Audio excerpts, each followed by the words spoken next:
motivated. We all need a little motivation. Money keeping her motivated.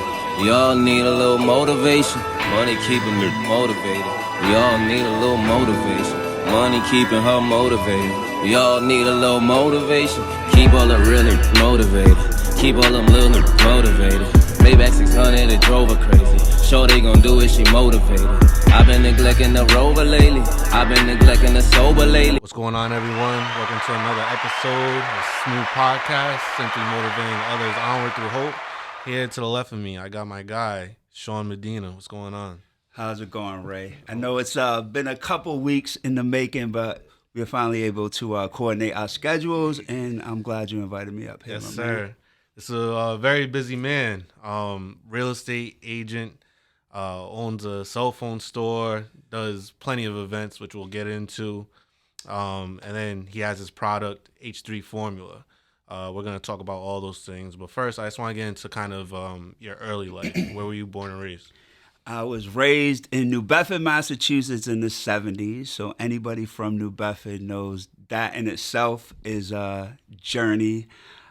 Just turned 50 this year. So born in New Bedford, Massachusetts, had the ability to attend college. I initially attended a junior college for radio and TV broadcasting. Oh, no coincidentally. Then I ended up switching my major and attending URI. From URI, I transferred to UMass Dartmouth. So I definitely started from humble beginnings, was lucky enough to be able to pay my way through school, ended up with a degree in communications and business management, and most of my adult life I threw parties, which wasn't something my parents were too fond of. But when I broke down my hourly pay with my first job out of college, which was Bank of America, versus what I was making promoting, it seemed like that was probably my first big business decision that I made that was fruitful. Yeah. And I'm going to get right to it. I've had a lot of conversations with this guy, but I don't think I would be where I am today if it wasn't for Shawn kind of trailblazing the way. So I appreciate him and all the work that he's done. Just to even create a lane of being a black promoter in Providence. He's kind of paved the way for a lot of people out here, whether they know it or not. I appreciate that. It's I've always just liked throwing events. Like I started doing them in college. After college, I kind of fell back from doing them, and I had a couple people reach out to me. It was like, hey, what do you think about doing like nightclub promotion? And it really wasn't something that I was too fond of until I started doing it. So I actually, reverting back to the Bank of America times, I worked as a portfolio manager at Bank of America, but this is like, I graduated college in 96.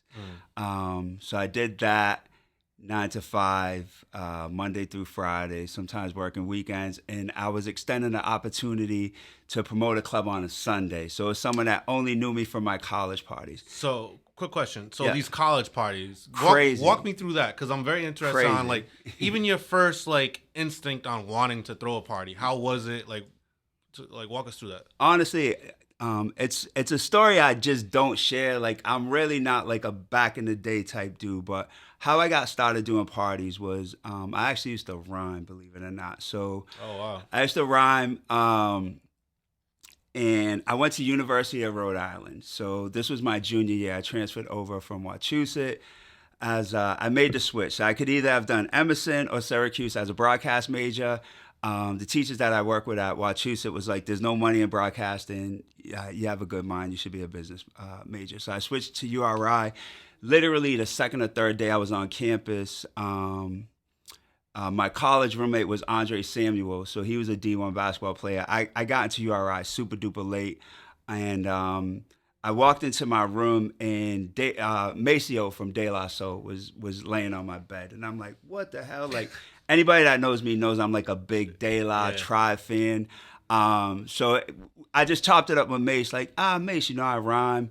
And that's literally, I would promote parties to promote my group that was called Diversity at the time. Diversity. And Mace would actually come and DJ the parties. And crazy as it is, like this time they were on like De La Soul is Dead. So it's multi-million-dollar record. So, and Mace would come out and show me love and DJ my parties for like $250. So it was crazy.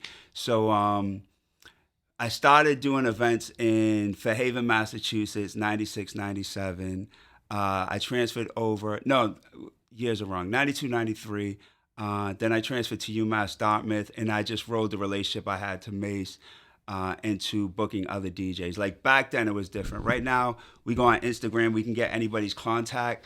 92, 93 is when they literally had mixtapes. So all the DJs booking info will be on the mixtape. So me and my buddies kind of always were, I guess y'all say now, like in the streets. Like we just always used to be out. So we would do the New York trips and just literally go meet up with DJs and hand them cash to do parties. It's weird. Like it's just so crazy looking back at it now because there was so few people doing it. Right. But we're talking like I would go through my college organizations because that's the only way that you can throw parties. So I would offer like a fraternity money to like, hey, let me throw a party through your fraternity. On the back end, I'll kick you X amount of money. And then I would bring in some of these mixtape DJs. So we had like Maceo. I don't know if you guys remember like DJ Lazy K, Okay. Tony Touch. So it Tony was just Touch, that's a big name. Yeah, it was just a different game back then. So I was just from being an MC and throwing events to promote my own group turned into actually eventually launching a career in promotion. And now the college, now were they paying to get into these parties? They were. So it's so crazy because like I think about it now, and I would literally use. I was at UMass Dartmouth, and it was the like the multicultural house it was called. So I would use their fax machine and computers as my office. So I would send out contracts to DJ Juice. I would have it faxed back to the multicultural center. A girl I was dating at the time would sit by the fax machine waiting for the fax to come in because you weren't really supposed to do it like that. So it was crazy. So I'm bouncing all over the place, but that's how I really started doing the mixtape DJs. And then I had two gentlemen, Mike Monahan, and I can't remember the second guy's name. So he was like, we want to book some artists. Like, do you have connections to any big artists? Because they saw me doing the mixtape DJs. So again, 92, 93, I'm all over the place with this. I actually booked, I don't know if you remember because you're a youngin'. Remember when Biz Markie and DJ Cool had Let Me Clear My Throat? Yeah, of course. All right, so I booked them through a booking agency that I connected with, Walt Reader Organization. So this is true story. I booked them for $4,500 back then, which was a lot of money. But the people that are cutting the checks at the school don't know what these artists cost. So I charged the school $13,500. So I was like, so you made money off rip. Yeah, I was up $9,000 like as a college student. So I was like, I think there might be a future in this. The funny thing though is I didn't take into a fact that you got to claim that as income. So back in my college days, as naive as I was like the first time I got audited. And I had a good accountant back then, so I ended up paying like $1,200 on taxes. But it's just funny because it just shows like coming from New Bedford, not to be corny, you have Brian Rudolph out here. Like you have to be built different. Like there's no way around it. It's survival of the fittest. Like, and there's a good balance of people. So you got the guys that do their thing on the streets, but you also have like very well educated people. You have people that are good in sports. It's just super well-rounded, but regardless of what your lane is, New Bedford teaches you how to survive and how to hustle. So that was the first time that I was like, hey, I'm adding value to this university. We're bringing in 700-800 kids for a college party. Maybe one or two transfers to UMass Dartmouth. Maybe somebody meets their future wife or husband. But I know I brought value into the university for the party. So I would take care of the fraternity that I linked up with, and I was able to walk away with a check as well. So, do you have any of those frat connections still? Iota Phi Theta was one of the first organizations I worked with. And then I can't remember the name of it now, but later on, like fast forward like 12, 13 years later, I hooked up with Reginald Charles and Emmanuel Light. They were in another fraternity, and these are the guys that kind of helped me launch Jovan. So I feel like I always, and if you fast forward years after that, I set up a scholarship fund in the name of a friend that passed away at UMass Dartmouth. So I'm just big on relationship building. I feel like if you're good with people, you're always going to make money. So Right. UMass Dartmouth introduced me to the game inadvertently. Like I was paying them to go there as a student, but was able to make enough money doing parties from their facility where I can walk away with no college loans. But I owed them. So eventually, a friend of mine passed, and I set up a memorial scholarship in his name. Then a couple other kids that graduated there 12, 13 years later, we end up connecting back. So Gotcha. I'm big on relationships. Yeah, yeah. Relationships are key. And now, so let's fast forward a little bit to you working at Bank of America. Now outside of college, what was your first? You said it was a Sunday that someone from college kind of dragged you up to do a Sunday somewhere. Yeah. Where so was it? It was Cosmopolitan in Pawtucket, Rhode Island. So it was a Sunday night. Like I love to see the fact that we can party as like just not even just black people, minorities in general, everywhere in the city. Like it always wasn't like that. So like when I started out, you would be lucky to get a Sunday night in Pawtucket, Rhode Island or Johnston, Rhode Island. So you literally were given the bottom of the barrel. If you did get a club, it was 7, 8 years in, nobody was going.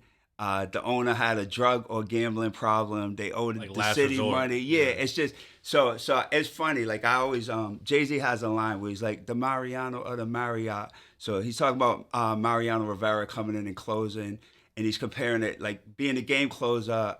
Mariano man of the Marriott's like he's closing the deal at the hotel. But I always used to be like the Mariano or the Marriott because I would get into these places like literally when the bank was like knocking on their door. So they always looked at it as like, this guy would take. It's not really the crowd that we want, but they would rather not get their building taken versus Right. having some black folks in their party. And so I never, I can't say never, but that's how I initially started, was being able to create something at venues where probably black folks weren't even Right. allowed. Like That's wild to hear. Like I never knew that because I started on a Sunday night. You know what I mean? That was my. You first started on a go-around. Sunday Yeah. because they didn't want to give you a Friday or Saturday. Yeah. Really, like yeah. if you look at it now, especially like the hip hop culture, Spanish music, it runs everything. Like I would venture to guess that 80% of the money that comes through the city for entertainment is coming through urban events, believe it or not. And if the events aren't urban, it's a club that normally doesn't do the urban route, go the urban route, still playing Bad Bunny and trap music. Like the culture, like the cultural shift has just changed so dramatically. Even though we probably at some point don't feel like we're in power, I always feel like I'm in power with my deals. But I've been doing it forever. This is the crowd that pretty much runs the whole East Coast. Like whether you're in New York, you go down to Miami, back to Providence. Like Providence folks sometimes just think like the world begins and ends in Providence. But like the hip hop culture is just so diversified now and crazy that everybody's trying to get the hookah money and the Bad Bunny money and the hip hop money. So I'm gonna fast forward a little bit to the legendary Jovan kind of streak that you had. Do you want to tell us a little bit about how you got into Jovan's and kind of, for my younger audience, really kind of paint a picture on how it was? So to be honest with you, I didn't want to do Jovan's. I have the utmost respect now for Mr. E, who passed away recently, and Miss B. So they own Jovan's, but they were it was their thing and they wanted to run it their way. And I'm a very pretty much when it comes to business, I'm a control freak, and I really do want to control the narrative. So I want to say this is who should be working the door, this guy should be working here, I don't want this waitress in VIP. And they weren't having it there. Like they were very shrewd, but they were very successful. They were always people that I looked up to because there were no black venues that were doing the numbers that they were doing.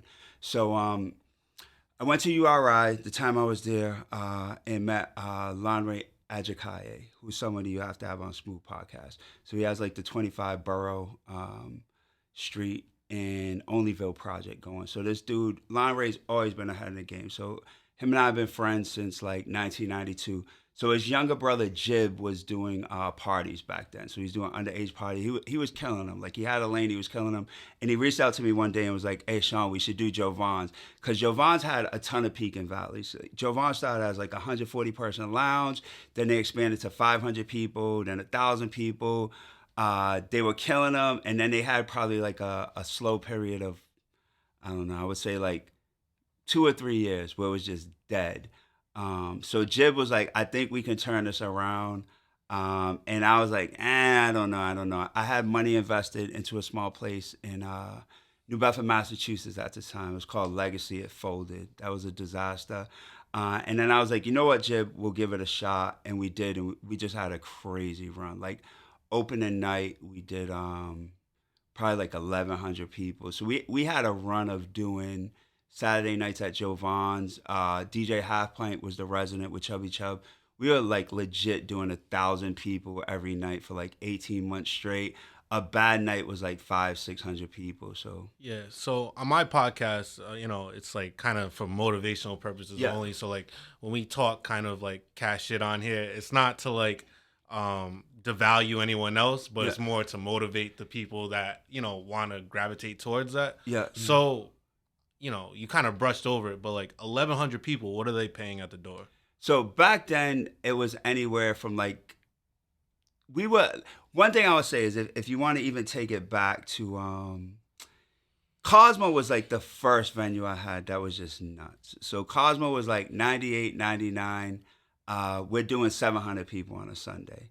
So from Cosmo, I did Club Stars in Johnston, and I was working with Jeremy Costa from Diva Productions. So we would do 700 people on a Sunday. 700. But this is like Antoine Walker days. Like all the Patriots would come out. Holiday nights, true story. We have like 800 people lined up at 8 o'clock. But I'm talking this is like in Pawtucket. This is in Pawtucket. So it's a church.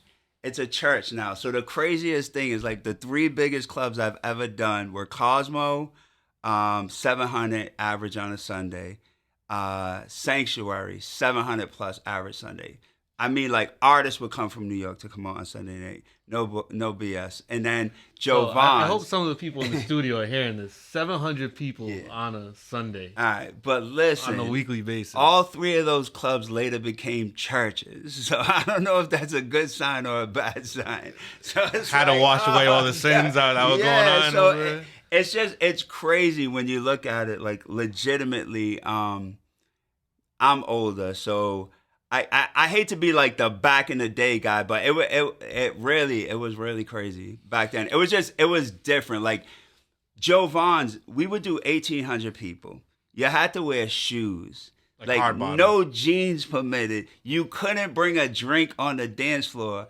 The entire club, true story, the owner, the entire club had one credit card machine, and the owner, Miss B, was the only person in the entire club that could run a credit card. So imagine just say a regular night, 750 people with one credit card machine. So they ran like the tightest ship ever. So it was crazy. All right, so revert back to my question. What were you charging at the door? So back then it was probably like, it's not now. So back then it was anywhere from $10 to $20. Okay. I would bring in special events. Like I did Trey Songz, Jay Holiday, Serrani, Ryan Leslie. So those events would be like $20, $25, but so it wasn't now. People charge $40 to get in on Broad Street. So we weren't eating like that. Your deal with the club, was it just the door or was... Yeah, so back then, like now I always get a piece of the bar, but Jovan's, for instance, like, again, I'm not the back in the day dude, but my events had issues. Like I've always felt like women are going to bring out the crowd. So every promotion I've ever done was based on women. So when you get like a good quality of women to come in, you got the guys that are going to try to impress them. Myself coming from New Bedford, always being out in Boston, Brockton, like Mass was my people. So I knew like all the people in Mass that were doing well, whether it was legally or illegally, they would come out to my events. And they would come out to the events for the women. Like I feel like we always cater to the women, but what would eventually end up happening is you just got the ego. So you got the Mass versus Rhode Island. So Jovan's got to the point where we had an incident at Jovan's. I would legitimately pay $1,700 a week just for police detail. Wow. So $1,700 for police detail. Jovan's would cost me $1,000 to $1,200 a week, and then I would eat off the door. But we would have seven or eight. You had to pay money to get the venue.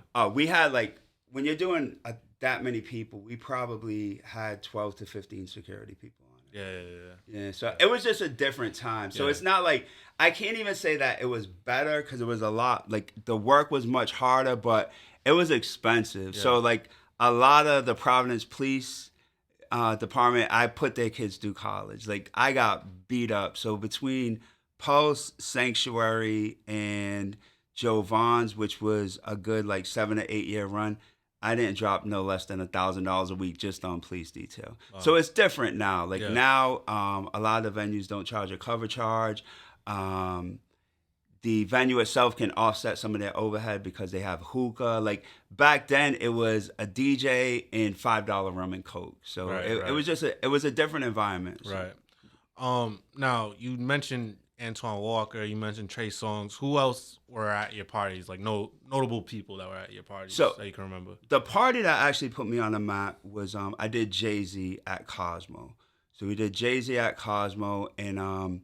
So what do you mean you did Jay-Z? Like what does that mean? Like so we had talked to his manager? No, so Jay-Z hosted a party at Cosmo, and this was like the first time. So like the whole, it was just different back then, and it was different. So the connect that I had for Jay-Z was my guy Kenny Phillips, but that connect came through Tone Capone. So if you ever listen to the old Jay-Z, where he's like Tone from VA. So like back then. People knew everybody through hustling pretty much. So it's like literally my old dog girl Vivi and we would drive to New York and just pay people in cash, and it would be like I remember it like it was yesterday. They would be like, yo, why are you coming up here with a bag full of 20s? And for me, it was always money that came through the club. But if you had to connect with somebody back then, like you had to know somebody. So like I used to do Clue all the time, Joe Buttons 2002, 2003, Envy 2002, 2003, Bleak, Jay-Z, Fat Joe, Ja Rule. But it legitimately was all through one person. Like it was just different. So if you did good business and you were straight up with one person, they would plug you into somebody else. And now, like, it's crazy now because like now it's everybody is super duper accessible, and back then it just wasn't. So you had to know the right people and make sure you didn't shit on anybody because like everybody that I mentioned, it's legit like 6 degrees of separation. So they can touch everybody. So you screw one person over, they're just not messing with you. Right. So that Jay-Z party, how much did you charge? I got him for $5,000. Get out of here. It was off of Get out of here. It was the Volume 3 album when he did it at so he did the Life and Time. What was the Volume 3? Jay-Z Volume 3. With Snoopy track and all that. Dun, dun. Yeah. So he had a tour for that. He headlined it with Hot 106. So it was like an after party type. It was an after party. So it was like with Busta Rhymes, Soleil, who has kids with Genuine, and literally like me and my partner were going back and forth. It's so crazy when I think about it now because they're like, yo, we get you Jay for 15. Nah, we ain't paying that. We get you Jay for 10. Nah, we ain't paying that. And literally, I was like, So we ended up probably booking it like maybe a week out for $5,000. And it's so crazy. Like, I remember it like it was yesterday. So we had to meet him at the Crown Plaza in Warwick. He was staying there, and he was in the hallway. And Tone Capone was there. So Tone was the man. Like, Tone was the man back then doing this thing. And we were in the hallway, and I gave him the money. And Tone's like he's just a fast talker. Like, he sounds like honestly, he's probably a New York dude. Like, he just sounds like one of them dudes. He's like, yeah, you want a picture with Jay? And I was like, nah. And I just felt like I look back now, like I've done some like major artists, and I've never taken pictures of them, but the memories are like super duper dope. Take a picture. But we paid like $5,000, but you would never think like Jay would be like where he's at now. So it was dope. Like given the opportunity, because I was good with good people that did good business, even though it was another sort of business. It came together. So I ended up doing more work down the line with Tone Capone, but that was like the J was like a one hit wonder. But that literally was like once we did the Jay-Z joint, it was. And like, how was he? Like, was it everything you would imagine him to be? Honestly, in the club? man, back then it was different. Like this is 99 or 2000 Jay, so he was still like he was still like a street cat and shit. So it was cool. Like we paid Tone, they did a VIP and Cosmo, but it was dope. And it's again, I don't like to be like the back in the dude day, but it was literally like it's what you thought it would be. Like it was just a bunch of girls looking on the VIP, but it was dope. Like it's something that I'm a person that does not like. I still have to learn to enjoy the moment. Like I don't even to this day. Like I'm not an enjoy the moment 100%. dude, and I don't. I can attest to that. Yeah, and I don't. So I never like. Me and one of like my best friend, he took me to Miami this weekend, like as a late birthday gift, and we were just sitting and just talking about like all the crazy stuff that we did. That you're lucky enough to be able to like yourself, man. Like you're in the events, you're college educated. Like it's not the norm, Right. So like a lot of times you live a life that most people would only imagine, or they can't really realize, but. I feel like you're like me in some ways. When you don't take the time to appreciate it, you don't realize it. So it's crazy. I went out with my friend Gary, who was my customer since Cosmo, and we haven't hung out in probably like 20 years. And we were out, and he was just like, I can tell you're a good dude because everybody shows you love. Like, not everybody gets that. So it's again, like what I'm trying to work on now is sitting back and saying, hey, you know what? That was actually pretty dope. Yeah. Maybe you should enjoy it. Because you get to the point where those experiences don't come like they did before. So Right. that's it. Not to get sentimental. No. I'm still a that's G. dope. And now, 1,100 people. What was your typical take home back then? We did good, man. To the IRS, I always claim 60,000 a year, but I did pretty well. Like it was pretty good. Yeah, it was good. Got you. Now, Are we talking six figures good? Oh, definitely. Yeah. It was good. That's why, like, now I have a couple different business ventures that go on now, and then you tie up money, and you're like, shit. You're good. You're good. So it's funny. One of my best friends owns Tavern 12. My guy Matt DeSorali, super successful guy. He's been working with me for like 20 plus years, and we just laugh. And I'm like, yo, Matt, remember when this used to stress us out? Like, remember when we used to be like, and we would be bugging over like maybe something that didn't go smooth at a club or a negotiation that didn't go well. And then you look at it now, and you're like, that really wasn't even an issue. Like now, like the older you get, the more responsibility that you take on, the more money that you have invested in various businesses. You're like, this is actually real. And that was so easy. But until you try to progress and grow, you only know what you know. Right, so. right. Before we talk about your other businesses, something that I kind of dove into that I didn't think would happen, with the nightlife is you experience highs, you experience lows, whether it be a handshake or actual written contract, like you're a small business within yourself, whether it's on the books or not. Definitely. And I feel like with all the other business ventures I've had, I just feel like, honestly, being a event curator and promoter has been a tremendous plus on my end, because not only can I deal with people, I can deal with loss. A lot of people, they'll hit me up wanting to become a promoter and stuff like that. And I was like, you can't always let the highlights make you want to do it. Yeah. Because there's been countless times where it's been me, the staff, and air. Yeah. And you got to sit there. Yeah. They're looking at you. You're looking back at them. You're looking at your phone. And you got to eat that. Yeah. It's funny that you say that. My brother did a brunch in New Bedford the other day. And for me, like, I'm the first guy that shows up my event. I'm setting up the tables still.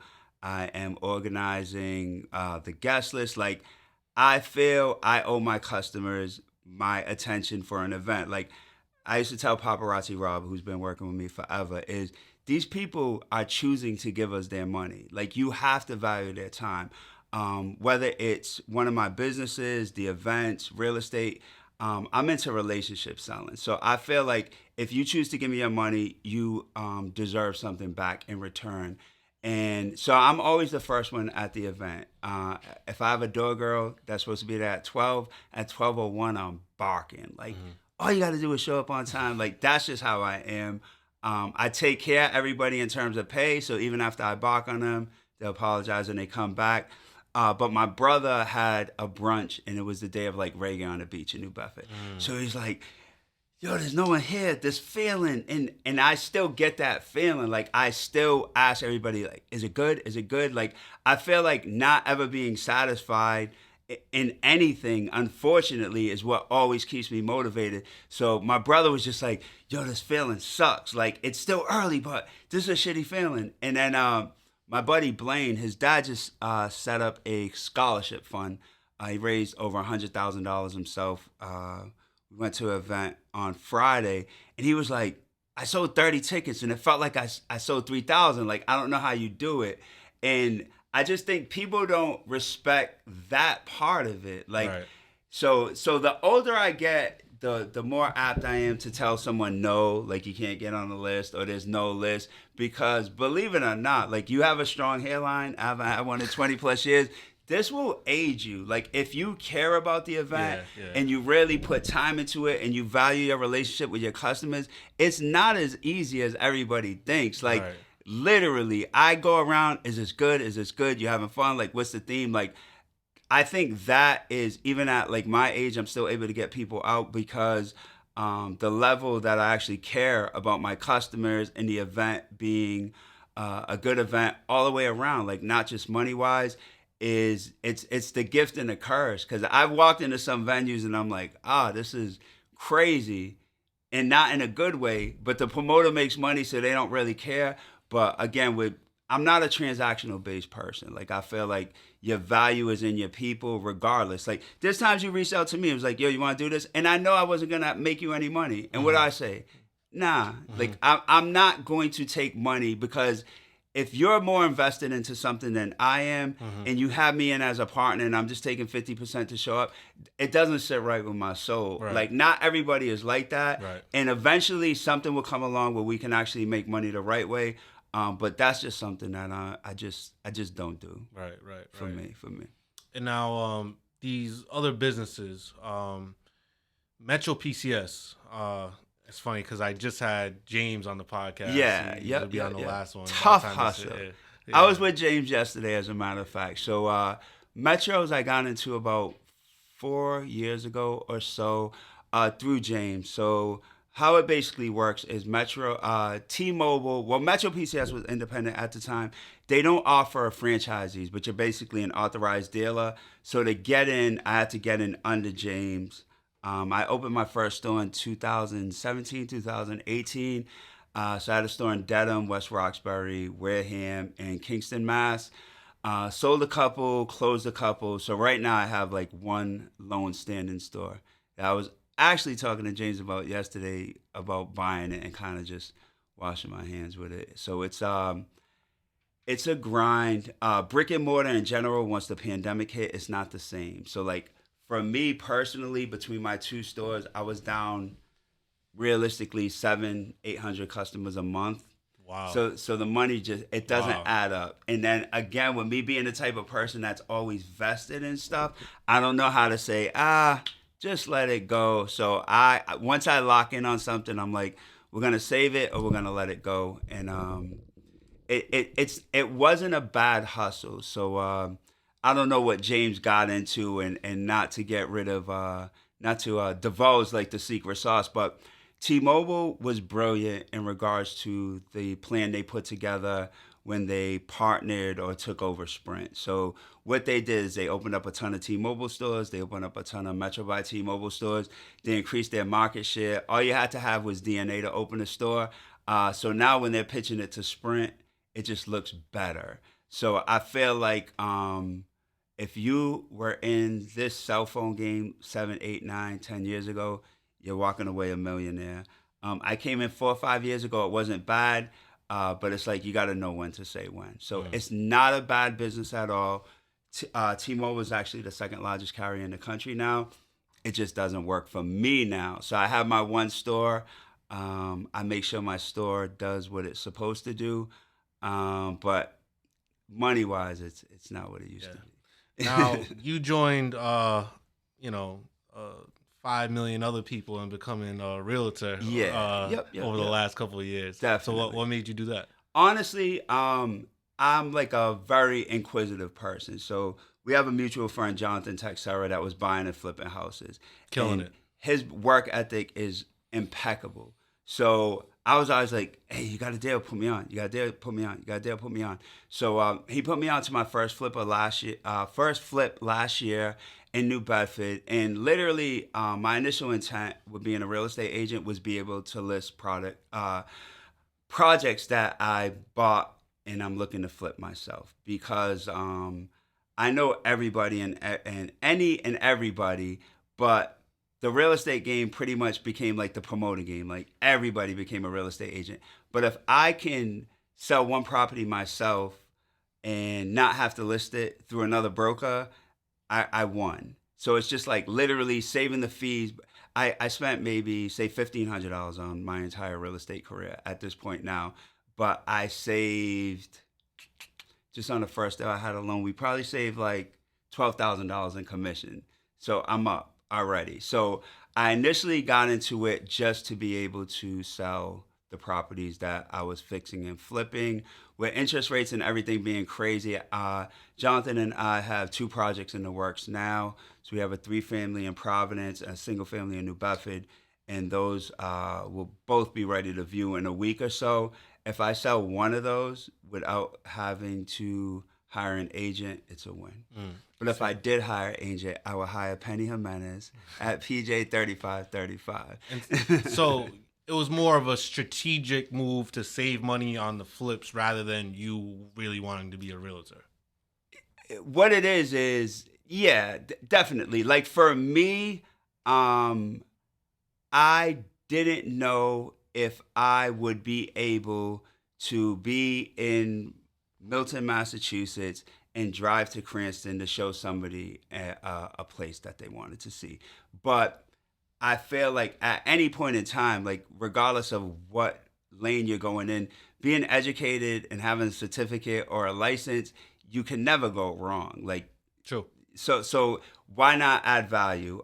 It was during the pandemic when I started taking the classes. Super duper downtime. I didn't do any events for probably like a year and a half. So I sat home. I went through Cambridge Real Estate Collective for my license, and I took it at home, passed the test, and it's like, why would you not do that? Right. The class cost me $200. I think paying the fees to Massachusetts might have cost me like another $500-$600. So I just feel like, in general, you need to put yourself in better positions to win. Yep. So no one will ever say you have a real estate license. That's stupid. Like, know what I mean? Right. So I feel like, why not get it? Right. And H3 formula, you want to explain to the viewership what that is?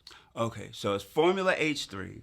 It's a ceramic spray coating. So this is actually another business that was started during the pandemic. So I'll give you the Cliff Notes version of it. One of my best friends, Frank Sylvia, works for Mello Enterprises. So they do business-to-business cleaning product, detailing product sales to pretty much all the major dealerships in New England. So if you go to Route 1 in Norwood, they sell to all the dealerships there. VD, the Box, Metros. So pretty much they have a customer base of about 600 clients with 95% of them being major car dealerships. So this is, again, it's a business that you don't even think exists. So regardless, everybody that's back here, yourself, you bought a car. When you bought that car was cleaned to get on the lot for you to look at it and say, hey, I want to buy this car. So they actually sell the products to the cleaning department. So they had about 600 customers. They do about $4 million a year in sales off only 600 customers, which is like bananas. So Frank hit me up. He was put in charge of setting up a website to make it easier for his customers to order these products. So Frank reached out to me, and I happen to know a guy in New York that did websites, Jib, same guy that put me on to the Jovan's hustle. So I'm like, Jib, I have a potential client for you in Johnston, Rhode Island. And honestly, initially the hustle was we were gonna build them out an e-com website for probably like $13,500. It would have cost us $8,500. We would have made $5,000. I would have made two off it. Jib would have made three, and that would have been the end of it.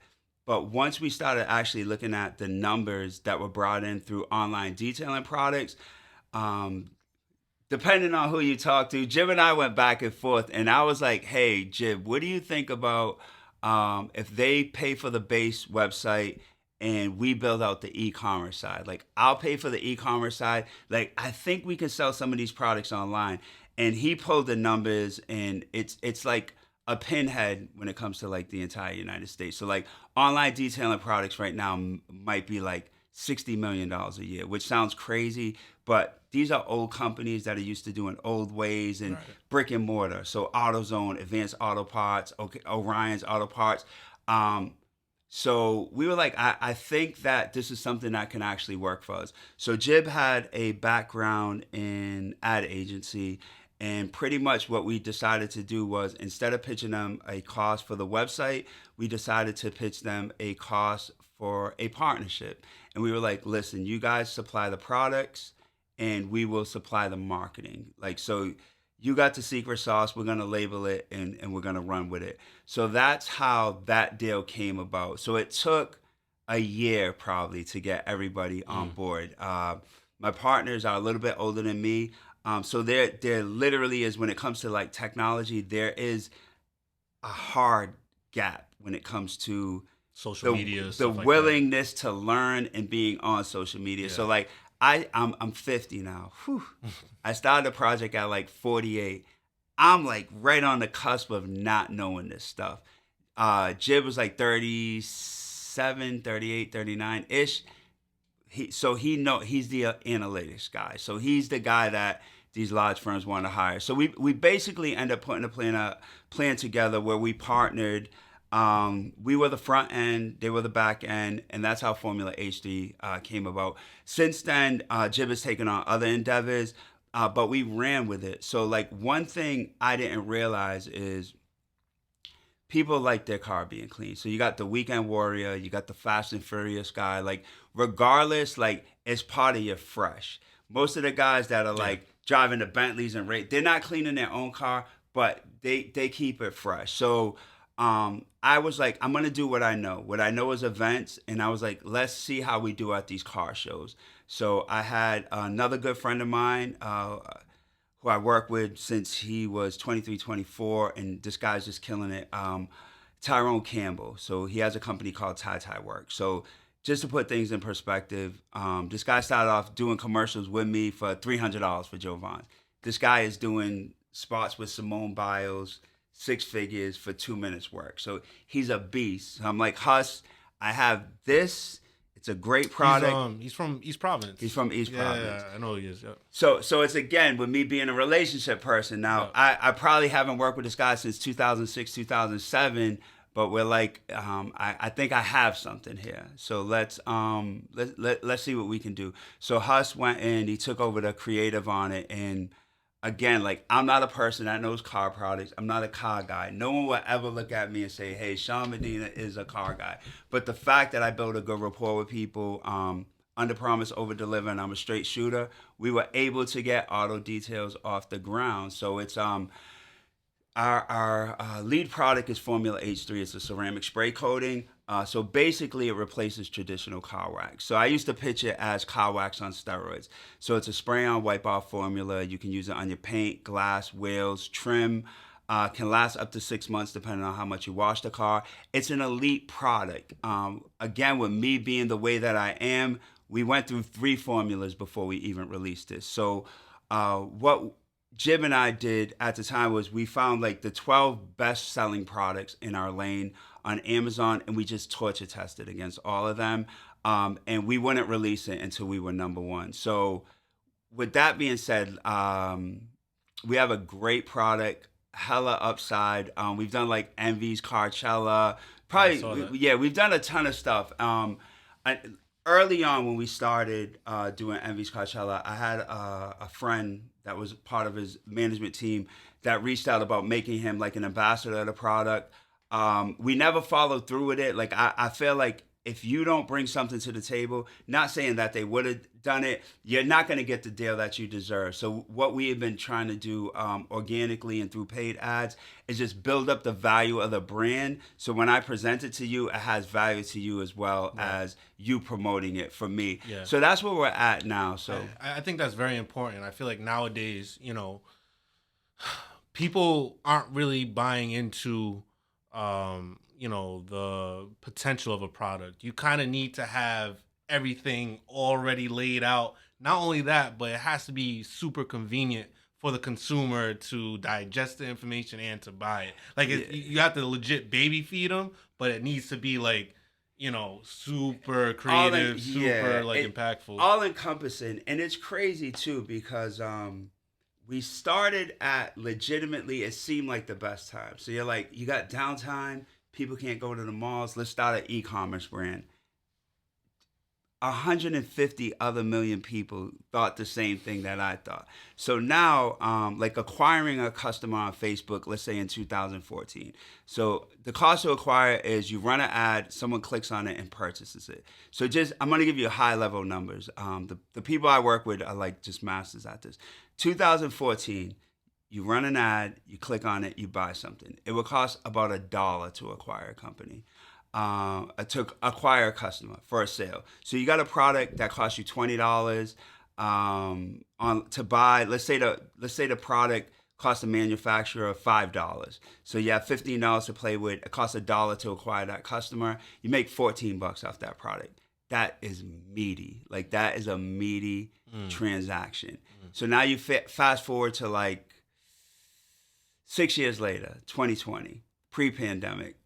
Same product. You got a product, you have a customer that clicks on the ad and buys the product. Now it's, instead of being $1, it's getting a little more saturated. It's $7 to acquire the customer.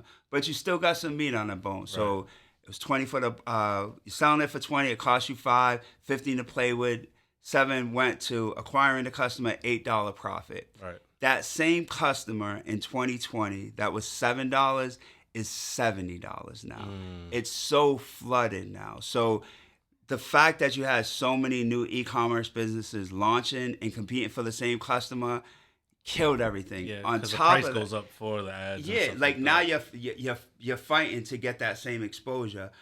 Then on top of it, Apple released something. So Apple in itself is like, I always say, owning cell phone stores, I talk to my customers and I joke, like whether you're with iPhone or an Android, they're the mafia or they're a gang. Like they do the hardest for you to get out of it. Like they trying to make it as inconvenient as possible to go from the Android platform to the iPhone platform.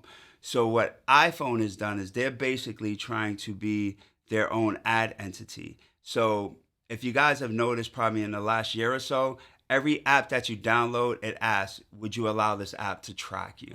And just the nature of the beast, you say no. So what it is now is when the app can't track you, Facebook can't see who clicked on the ad, and they can't retarget you anymore. Right. So the cost to acquire a customer, like if you clicked on my competitor's ad for ceramic spray coating, let's just say, now Facebook knows like that is a product that you're interested in, and they'll track you. So now they'll target my ads to that. It's the but algorithms and stuff. Since you opted to not be tracked, they have no idea that you clicked on any ads. So if you notice now, probably like within the past year, you're seeing less ads. Like they're not tracking you anymore. So even though we make the joke like, hey, I was just thinking about strawberry protein shake, and it popped up in the shade, it popped up in my feed.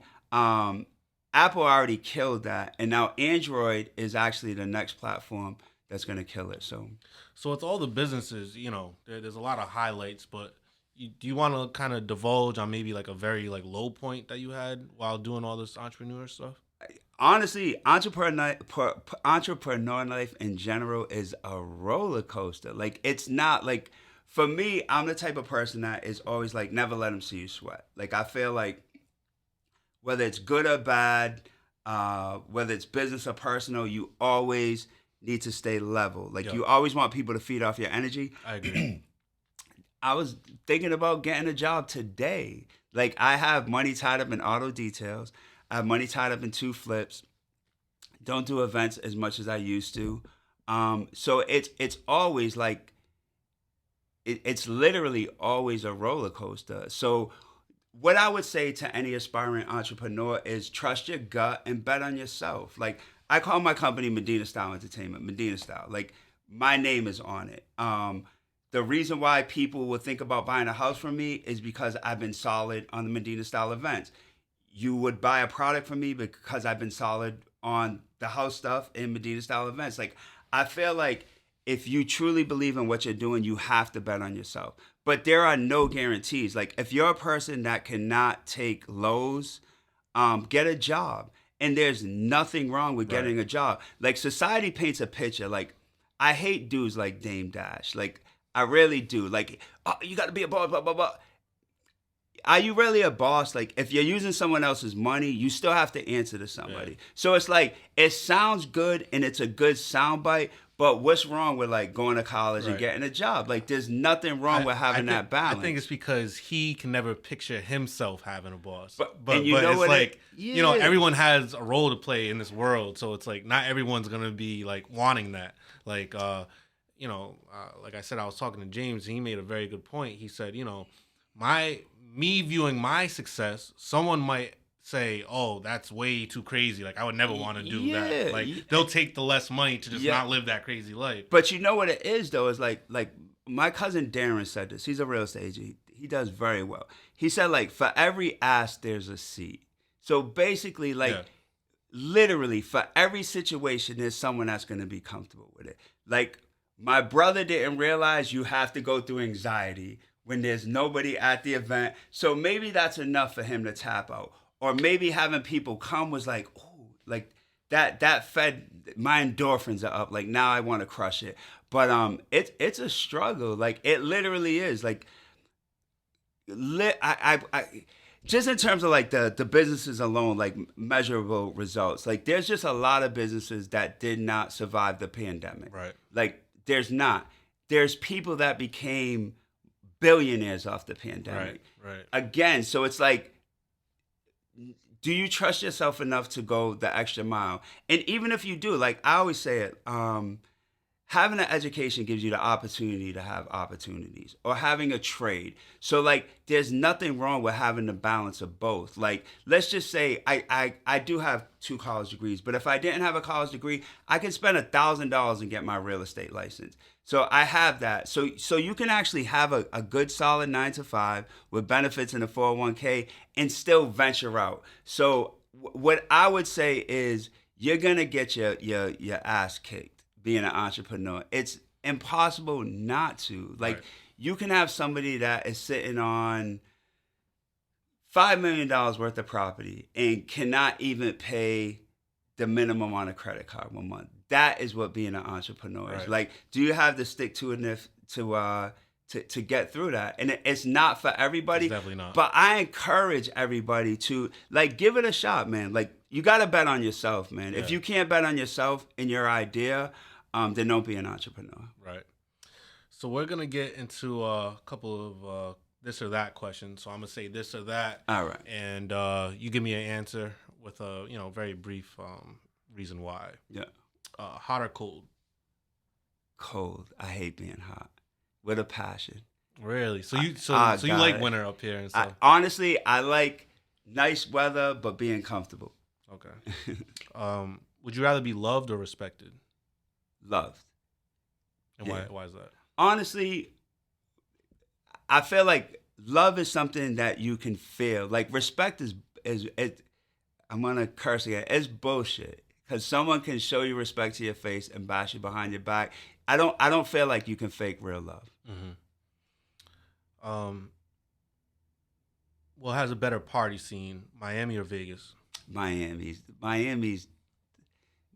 church. Like, for me, like I just love Miami. Everybody cracks on me with Miami, and I feel like they're like, you love Miami, you love Miami. Like I feel like if you go to Miami and don't have a good time in Miami, you're not doing Miami right. Right.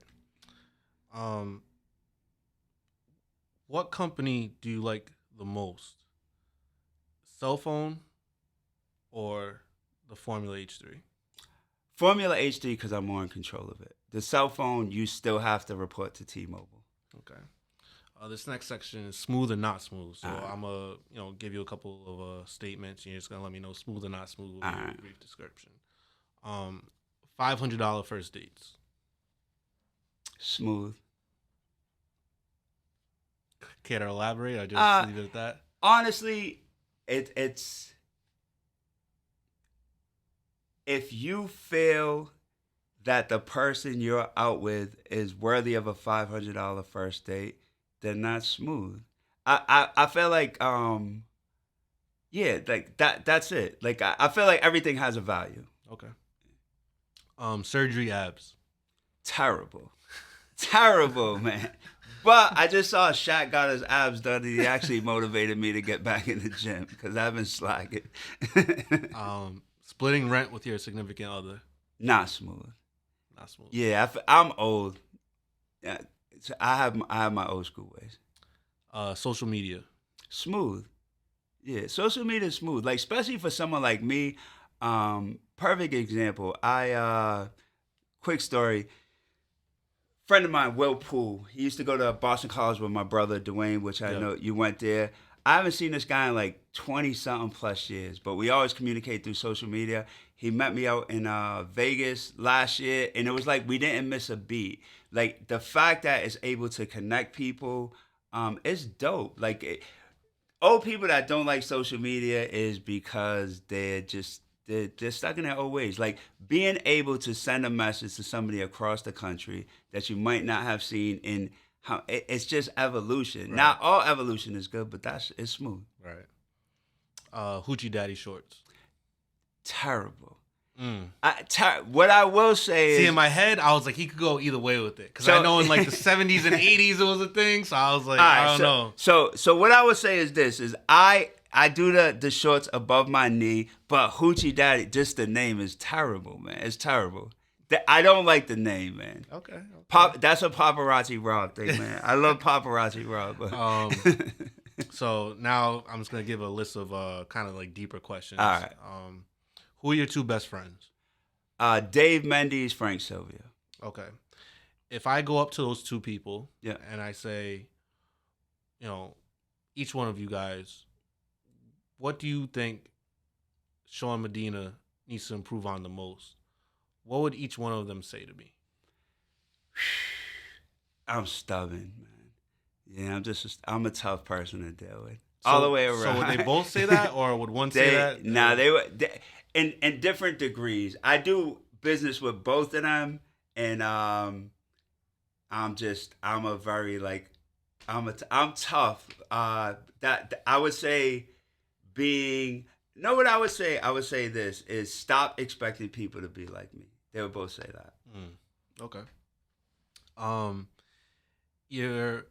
Who or what is your biggest inspiration?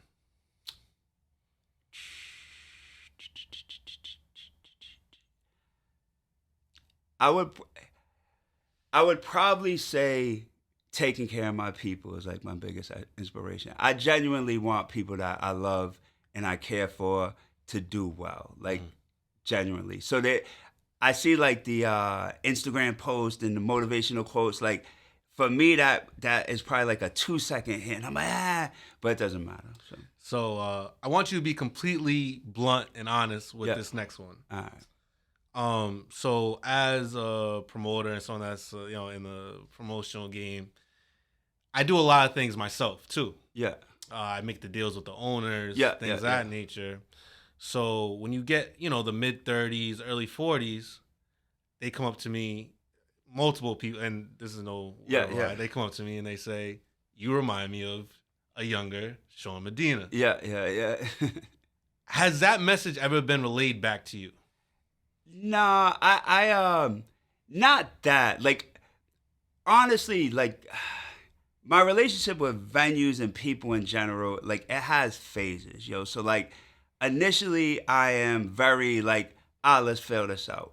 And I go into pretty much every deal. I can't say fake humble, but like overly humble. Like I'm big on under promising and over delivering. And I always know a deal gets to a point where someone needs me more than I need them. Like that's how it usually is. Like in terms of a venue, like I usually walk into like off nights or off days, and I purposely choose that stuff. So I feel that every person I've worked with should respect me. I don't know if they do. I don't do bad business. Like I feel like business is very simple. You say what you're gonna do and you do it. And 99% of deals that are not executed correctly are because people don't follow their word. So I was tough with the negotiation, so that's probably a good thing. Like I'm tough. I was tough. Like now I'm kind of like, you want to do this? But like back in my heyday, it was me and Matt DeSali from Tavern 12. Like we would go in and just be like, I would be like, and Matt would kind of take the edge off. Yeah. If you could have lunch with anyone, dead or alive, who would it be and why? My grandmother. Yeah, that's my girl. When it's all said and done, how would you like to be remembered? As a person that made people's lives better. Like I'm an energy person. Like I feel like getting props and all that stuff. Like I want you to feel like I add value to your life. Like that's it. Like not for nothing. Like people are like, oh yeah. Like I don't want to be known like he threw good parties. Like that's good, but it's like I like to be a person that adds value to people's lives. Like genuinely. Like who cares if you had a good party run for 3, 4, 5 years? You threw parties. Like that's not like we're not curing brain cancer. So I never want that to be like my claim to fame. Like I take pride in being like a good father, a good friend, a good spouse, and that's what I want. Like I like people reach out to me like Ruckus yesterday. We've been doing business for like 20 years. He called me yesterday and he broke down his deal with a club. And he was like, you think that's a good deal? And I'm like, yeah. Like the fact that he reached out to ask if it's a good deal is dope. Like I like that. Like I genuinely like seeing people win, especially black folks, man. Like that's just me. I want to be known as a person that's just, he's a good person. He used to throw good parties. He's funny. Like, you want to be a well-rounded person. Like, if your claim to fame is, like, you threw good events or you sold a lot of products, like, I think that's trash. Like, know what I mean? Like, for me personally. Well, I want to thank you for giving me your time and your space and coming on my podcast. I hope it was everything you imagined and more. It was good, man. Honestly, like, you guys do well. Like, we always talk about, like, the old promoters used to be, like, about passing the torch. Nobody should be passing anything. So, like, guys like yourself, Jay Nasty, Wale, Go DJ, like, you got to take the torch and run with it. The stuff that you guys are doing, just in general, is good. Like, you probably don't realize how much of an impact you just have on people in general. Like, people, life is heavy. So sometimes, like, going out for that Sunday brunch or Saturday drink or Yellow Cup or Day Trail, Smooth Sundays, like, that, believe it or not, could sometimes be the highlight of somebody's week. Because, again, life is heavy. So, like, you probably touch more people and impact more people, like you guys as a collective and just promoters and DJs. Like, there was a phase where, like, he's a promoter, it's corny. No, there's corny promoters, but there's also corny lawyers, there's corny doctors. Like, right. You can actually host events and bring joy to people and unite people and you're helping the economy. Like, people are coming out of town. So I feel like guys like you, you're supposed to take the torch and just run with it. Latif, I work with some guys out of Boston, Roy and Noah. So it's dope, man. It's not. It's like I listen to Simba. He has a song called The GOAT. He's dope, and he's just like, you can't compare MJ to LeBron or Kobe. You can't compare Floyd Mayweather to Sugar Ray Leonard. It's different time periods. So in general, like, just be the best in this particular time period and then branch off to the next joint. Yeah. So I say that with saying thank you for giving me the opportunity. People don't want to listen to my old ass talk, so I respect you keeping me relevant. No problem. And then there's a bag over there. All right, so I brought you. We're getting gifts today. So this is Formula H3. So the people that are out there, you want to go to theautodetails.com, which is the name of the company, and this is the product. So it's a Very ceramic cool. spray coating. So we have other products, but this is the anchor product. So these are like our little swag bags that we do at the car shows. So it is the bag, air freshener, laser cut microfiber, and a bottle of Formula H3, 16 ounce. This will get you about 10 to 12 treatments on your car. And then I also brought you a t-shirt. My man. Again, we're big on the branding. So Ty Hush Campbell is the one that came up with the logo. And the way it's formatted is actually a play off like the Supreme logo. But it hits, man. No. It hits. The color scheme. I like the hits, color man. scheme. I think the product itself is dope. The marketing behind it is real dope. You're doing a wonderful job, man. So we're trying, man. And again, thank you for your time. And I appreciate you guys, man. All right, man. Take care. All right. All right. See you later.